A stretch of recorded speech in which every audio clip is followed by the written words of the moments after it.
Hola, hoy vamos a trabajar algo fundamental en psicometría. ¿Qué debe hacer un psicólogo antes, durante y después de aplicar un test psicológico?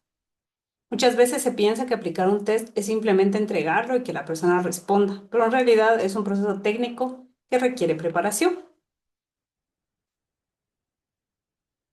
Hoy tenemos tres objetivos: identificar los requisitos previos para aplicar un test, comprender la importancia de conocer el instrumento y reconocer los errores más comunes en la preparación. Vamos a ir viendo todo esto a lo largo de este video. Antes de empezar, quiero que se queden con esta idea. Aplicar un test psicológico no es solo pasarlo, es un proceso técnico que requiere preparación. Vamos a ver exactamente qué significa esto. Para entenderlo mejor, vamos a dividir la aplicación en tres momentos: antes, durante y después. Vamos a enfocarnos primero en el antes y luego veremos los otros dos momentos.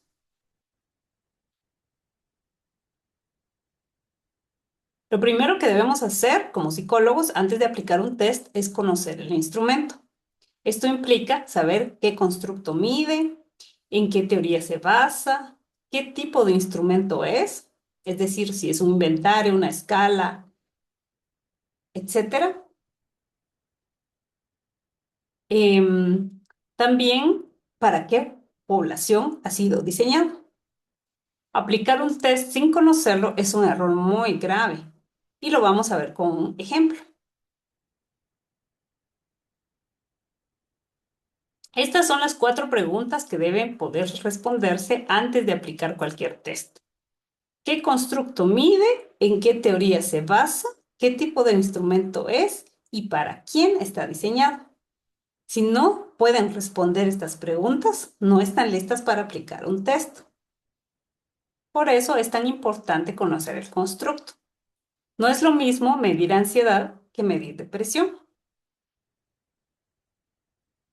o estrés. Son conceptos distintos, son marcos teóricos distintos y pueden llegar a ser instrumentos distintos. Si aplican un test de ansiedad a alguien que tiene depresión, los resultados probablemente no van a ser útiles ni válidos para esa persona. Además de conocer el constructo, hay algo más que como psicólogos debemos revisar antes de aplicar el test: el manual. El manual es el documento donde se explica cómo fue construido el test y qué evidencia científica lo respalda. No es solo una teoría, es lo que nos permite confiar en los resultados. Y en él vamos a encontrar cuatro cosas fundamentales: que mide cómo fue construido, la evidencia científica y cómo interpretar resultados. ¿Para qué importa el manual? Porque ahí está la evidencia de que el test es válido y confiable. Sin manual no hay un respaldo científico. Y sin respaldo científico no podemos decir que los resultados significan algo. Los manuales usan estadística para poder responder una pregunta central. ¿Este test realmente mide lo que dice medir? Eso es lo que se ve reflejado en conceptos como el análisis factorial, la desviación estándar y los baremos. Vamos a ver cada uno brevemente. Uno de los conceptos que aparece en los manuales es el análisis factorial. No necesitamos entenderlo en profundidad porque no se trata de eso esta clase, pero sí tener una idea general. El análisis factorial sirve para ver si los ítems de un test realmente se agrupan en dimensiones coherentes.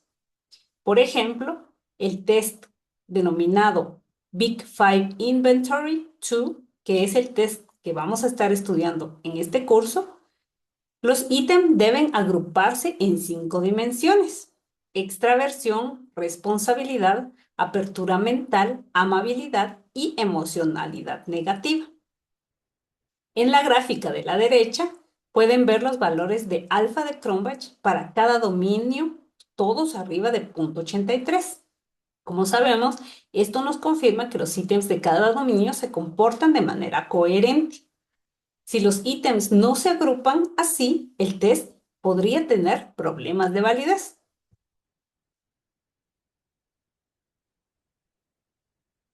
Dicho de forma sencilla, si un test está bien hecho, los ítems que miden lo mismo deberían comportarse de manera similar. Si no ocurre esto, el test no está midiendo claramente un constructo. Aquí tenemos datos reales del BFI2 o BFI2, que es el inventario que estamos usando de ejemplo. Los ítems de extraversión correlacionan entre sí, los de amabilidad también y los de responsabilidad también. Eso confirma que el test está midiendo construcciones diferenciadas. Los que miden lo mismo se agrupan juntos. Eso es exactamente lo que estamos buscando. Otro concepto importante es la desviación estándar. Esto nos indica qué tan diferentes son las personas entre sí en sus resultados. Si todos respondieran igual, el test no serviría para diferenciar a las personas. Si hay variabilidad en las respuestas, podemos comparar a una persona con otras.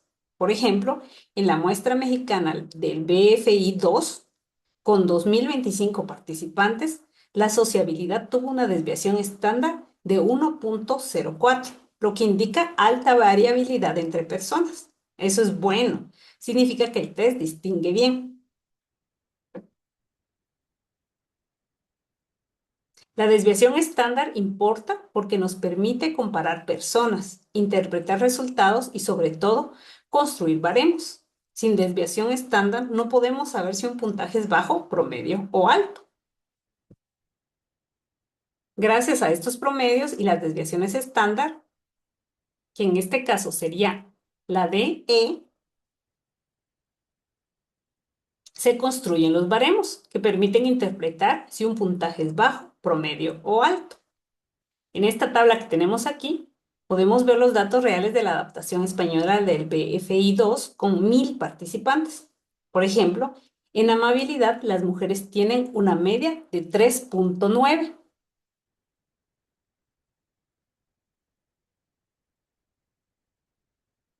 y los hombres de 3.69.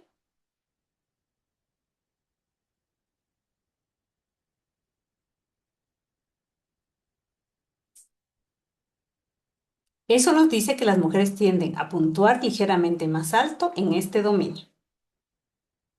Estos datos, por supuesto, nada más son referencias, no son baremos para la población que habla español. Para la interpretación clínica necesitamos baremos válidos localmente, como lo hemos platicado.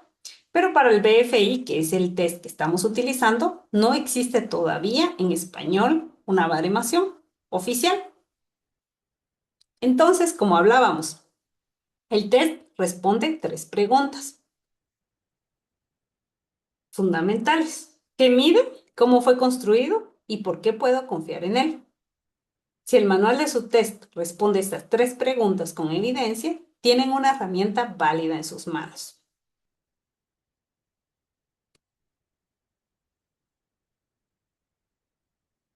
Aplicar un test sin revisar el manual es como usar una herramienta sin saber cómo funciona.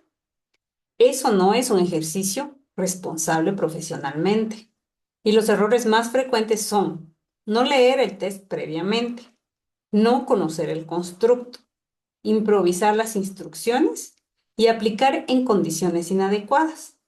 Todos estos errores afectan directamente la validez de los resultados.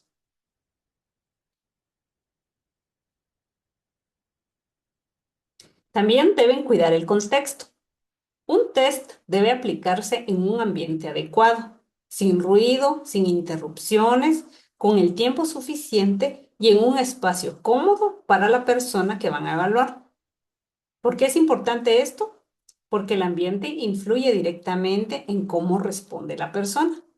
Si hay ruido o la persona se siente apurada, si el espacio es incómodo, sus respuestas van a estar afectadas por estas condiciones, no solo por su personalidad. Y esto afecta la validez de los resultados. Antes de aplicar un test, también hay responsabilidades éticas. Deben explicar el propósito de la evaluación, por qué se va a aplicar y qué se hará con los resultados. También deben obtener el consentimiento informado. La participación de un test es voluntaria y la persona debe saber que puede retirarse en cualquier momento. Deben garantizar confidencialidad. Los resultados son datos personales sensibles. Solo el profesional y el evaluado debe tener acceso a ellos. Esto no es opcional, es parte de nuestro ejercicio profesional. No hay evaluación psicológica ética sin estos tres elementos. Un punto muy importante antes de cerrar este bloque. Como futuros psicólogos, debemos aplicar el test primero a nosotros mismos. Esto nos permite detectar dificultades en los ítems, comprender mejor la experiencia del evaluado y anticipar las posibles dudas que puede tener la persona que van a evaluar. No es un ejercicio opcional, es parte de la preparación profesional.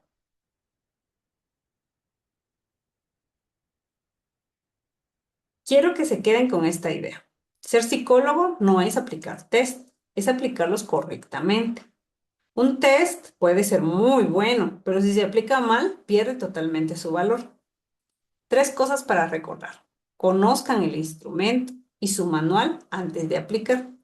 Revisen la evidencia científica de validez y confiabilidad y cuiden el ambiente, cumpliendo también con la ética profesional. Muchas gracias.